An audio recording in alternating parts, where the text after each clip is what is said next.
I've kind of done a bit of a video on daytime running lights if you look at my switchback indicator, the S-Max Galaxy video.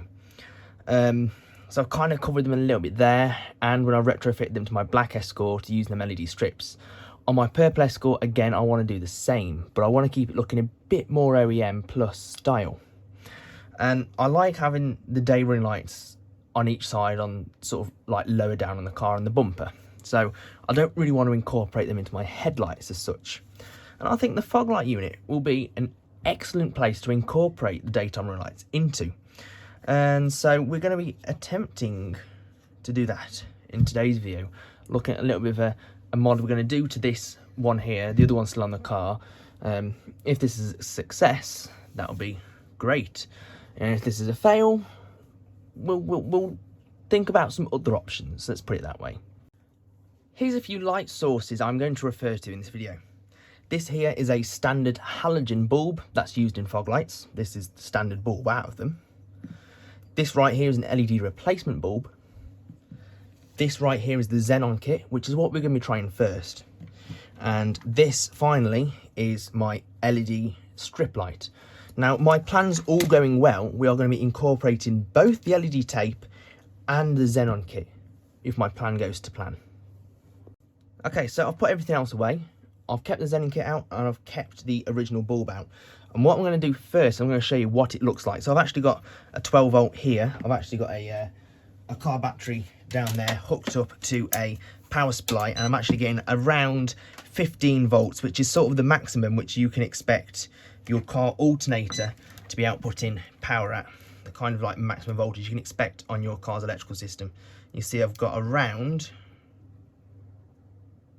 a bad connection. Connection fixed. We can see I've got around 15 volts, which is sort of like the high end of what you'd expect your car's voltage to get to. And I'm using this 15 volts just so we can sort of as a benchmark as its brightest and sort of when the electronics are going to be under the most amount of stress, because higher voltage equals more stress on electronics.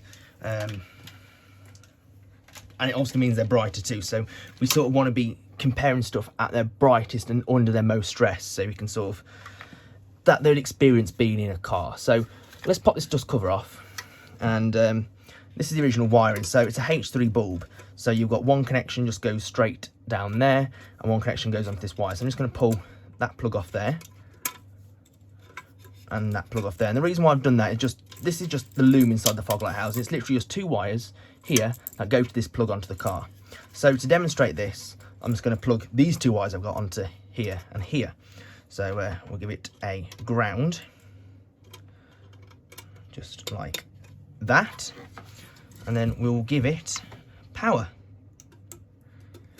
And this is a halogen bulb, and as we can see, it is very bright. It is actually very bright. This wouldn't be dazzling during the daylight, because this is sort of, yeah, it's hard to explain, but this wouldn't really be dazzling during the daylight. This would be just about fine.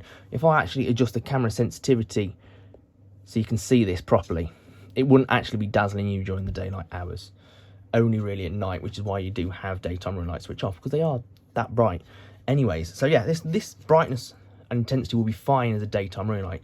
And the other reason why I'm showing you this first is so I can give you a benchmark as how the fog light actually looks as standard. It's a very warm white light. It's kind of yellowy-ish. If I actually point this onto the desk, can you see the beam pattern of that? It's a very thin line, comes to a wide spread, and then back to a thin line. That's sort of the beam pattern of the fog light. But you can see other than that, there's a little bit of light scatter, but that's pretty much it. It's just this wide spread of light mainly.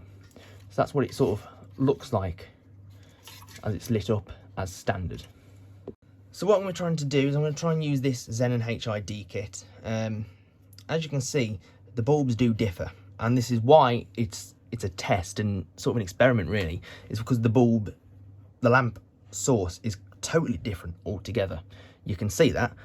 It's not just because this is halogen, this is Xenon, but it's also because they actually are a slightly different fitment. This is a H3 fitment, this is a H1 fitment. Now H3 and H1 are kind of, in a way, cross-compatible. you can make them work with a little bit of modifications. That's what we're going to be trying. Normally it will cause an issue with the light output, and as I say, this is why we're trying this as an experiment, just to see how it affects the light output and see if we could say it's acceptable or not. This is what it's all about.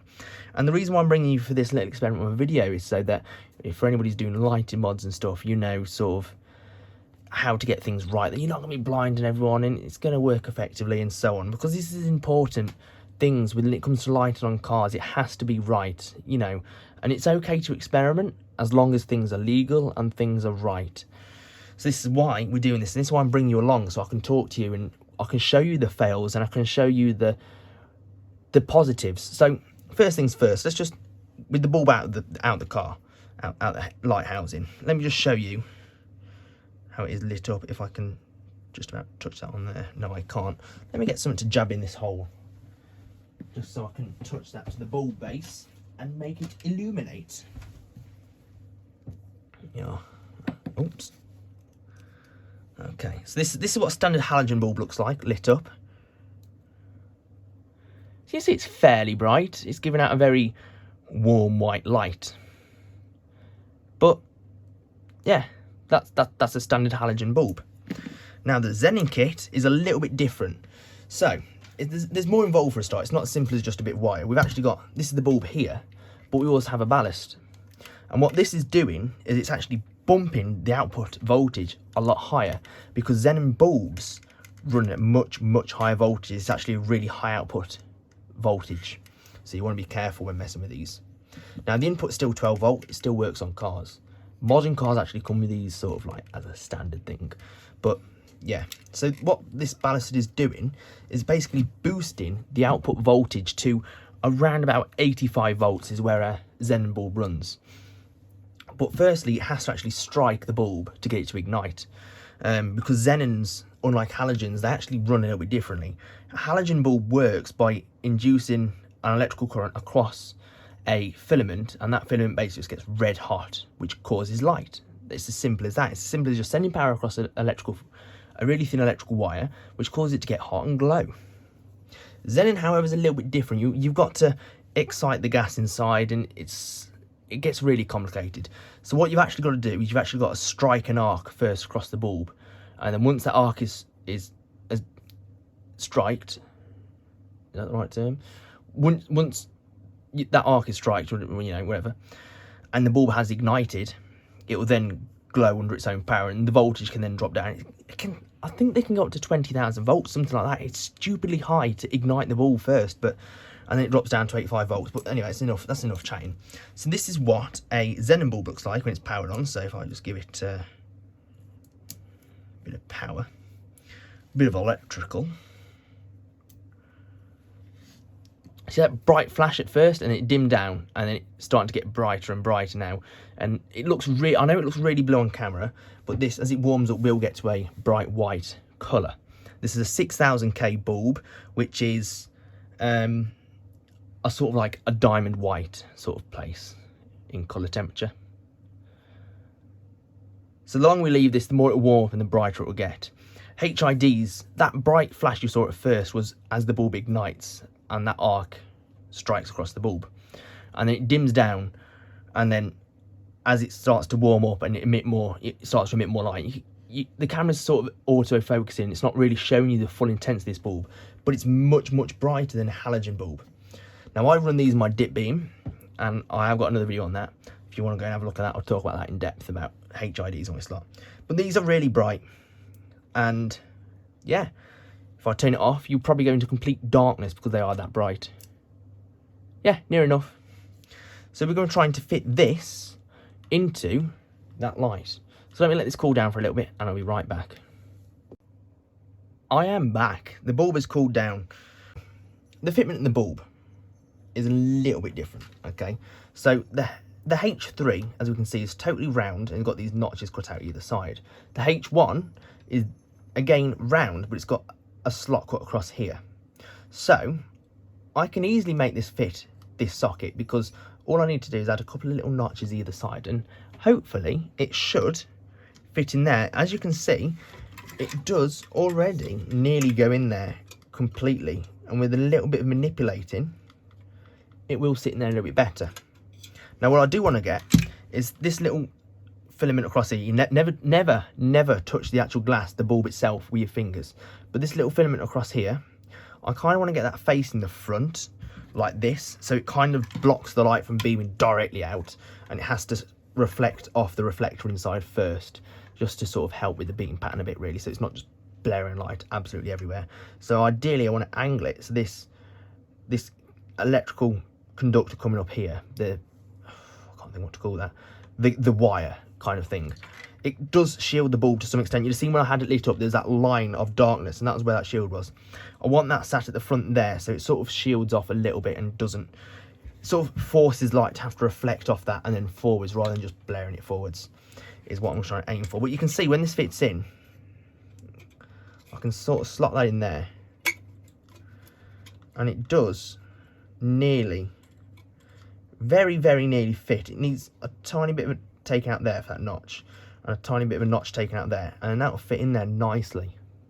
So let me just take these notches out of here. Honestly, it's amazing what you can do with a set of pliers and snips and stuff like that. Literally, I'll use the ball to point out and bring it close to you to show you.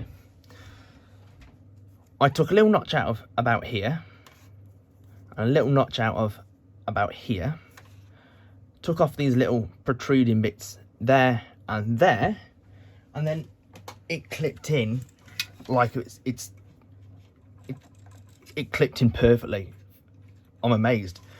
So let's give it power and see what this thing looks like. Now, here we go. It's annoying me because that's a bit of a loose connection. That actually really annoys me, because what it is this speed terminal is a bit thinner for some reason. I don't get why it is. It's annoying. It's a bit annoying. I'll try and wedge that under there. There we go.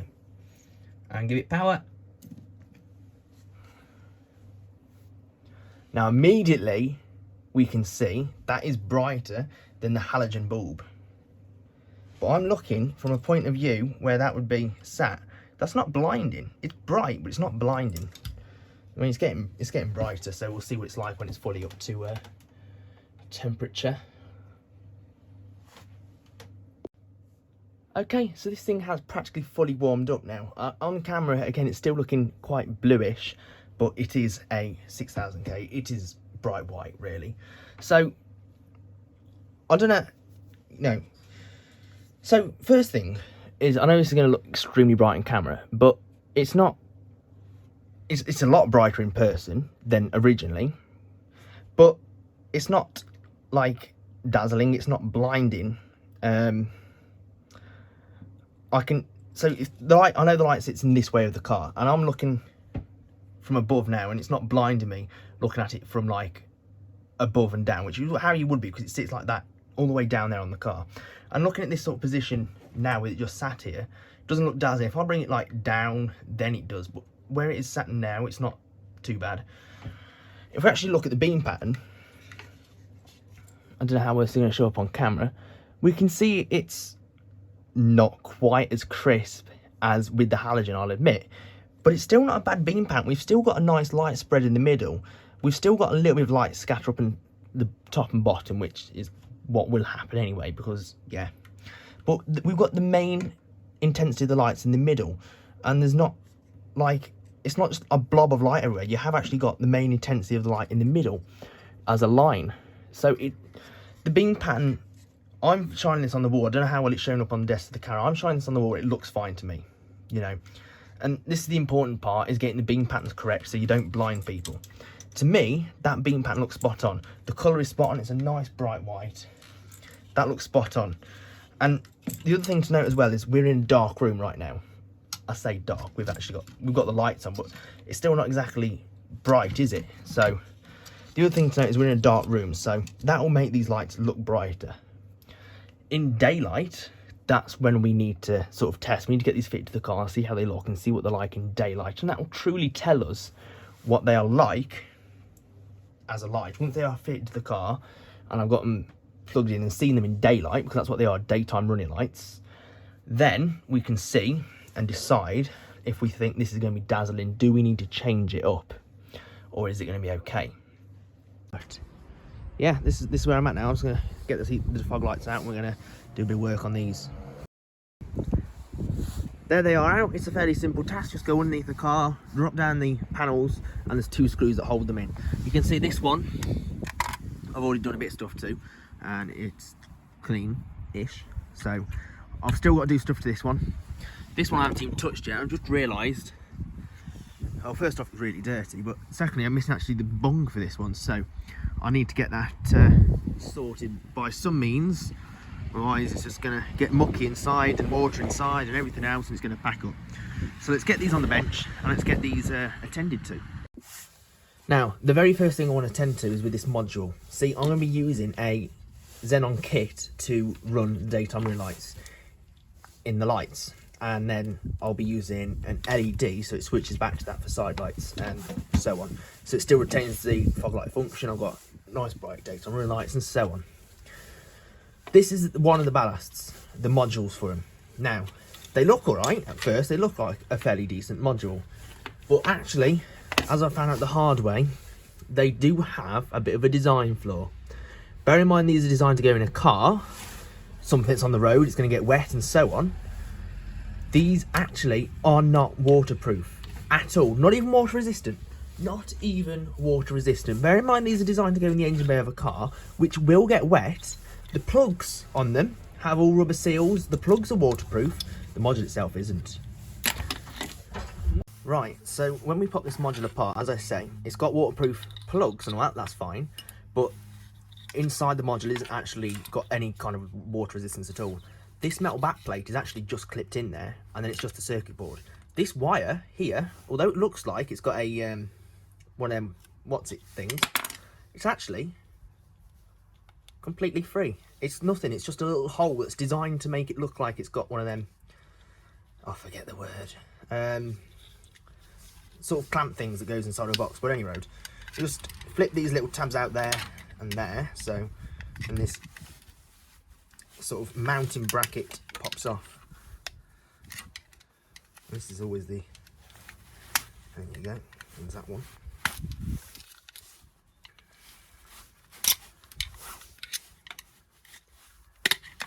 There you go. That mounting bracket then pops off, and then this metal plate, try and wipe that off to contain from as much moisture getting in, but I reckon it's already got some in there. Just then clips out, just like that. That's it free now. Can you see that? Look, that's free. And as soon as I pull this out, that's the circuit board. And just having a look, it's already got a bit of moisture in there, so I want to get it dried out. But you can see this cable I was on about isn't actually clamped there, it's as loose as anything. That needs sealing up. The other connector's fine, but this one needs sealing up, and I need to run a bit of sealant around this to get it locked in place. But first I need to get this dried out.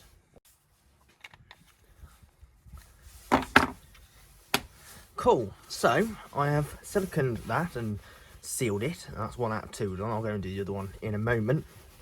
I'll put the mounting bracket back on, and then I'll use this to secure it somewhere onto the car somewhere at a later point where it's going to sort of be as out the way as possible of getting exposed to water. I mean, we've sealed it, but as if we can eliminate it being near water as much as possible, then that'll obviously be what's best. But that's one module done, and now we need to do the other one. And the sooner we get these done, the sooner they'll set, the sooner we can get refit back to the car.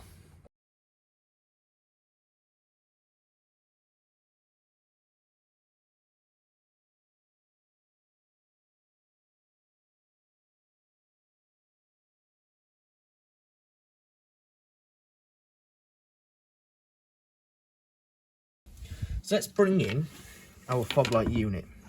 So this is one I've already put a bulb into that I've needed. So this one's ready. All I need to do is plug it in to that ballast. But I still need to split it and fit the LED I want to that will act as a side light system. So this one I haven't done any conversion to yet. You can see I haven't touched it, it's still covered in. Let's not break that because it is glass. This is still covered in dirt and everything, so we still need to clean this one up. And apparently I need to get hold of a bung, or at least sort something out for that, because that's not gonna help matters at all, is it?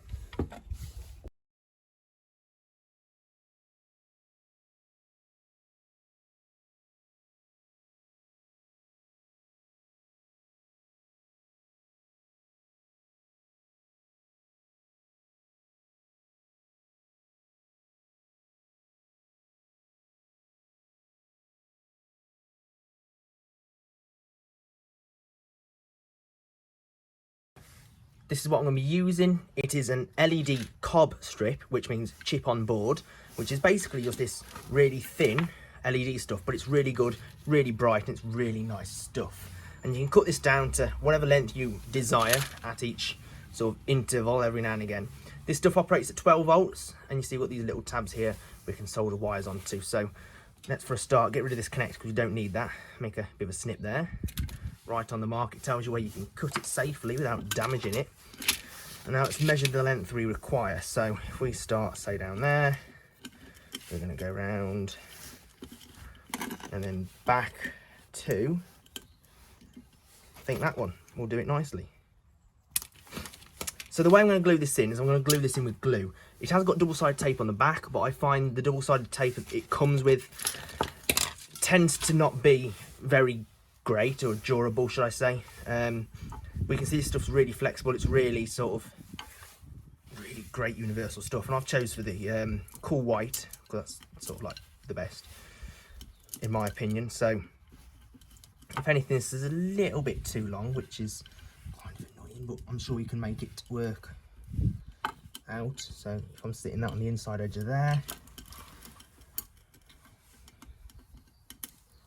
could we take, I reckon, trying to work out if we can take it down to the next one, maybe just about, but I think there'll be too much of a gap, it'll look not right. But we can sort of overlap it so that one sort of starts a bit further in than the other, and it will work all right, I think. So I'm just going to tack some wires onto these, tack some wires on, so we can actually wire it up into the car, glue this LED strip in, and then we'll be good.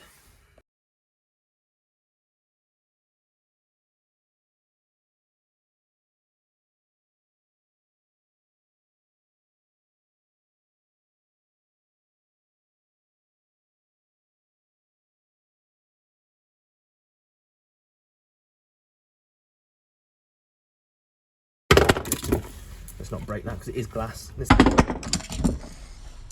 break that because it is glass. Now this, people, is exactly why I recommend getting yourself hold of a spare set of lights if you're going to be splitting your lights, whether that's headlights, fog lights, or whatever lights you're splitting. I always recommend you a spare set to practice on, or at least do up and then swap them over when they're done. Because if you make a mistake, well, then you're left without lights, aren't you? And if you do well, then the spare set you've got left over, you can obviously sell back on. But I definitely recommend getting yourself hold of a spare set, because especially if it's glass, you might have a little accident with the removal of the front piece you were trying to get off. Likewise, mine broke.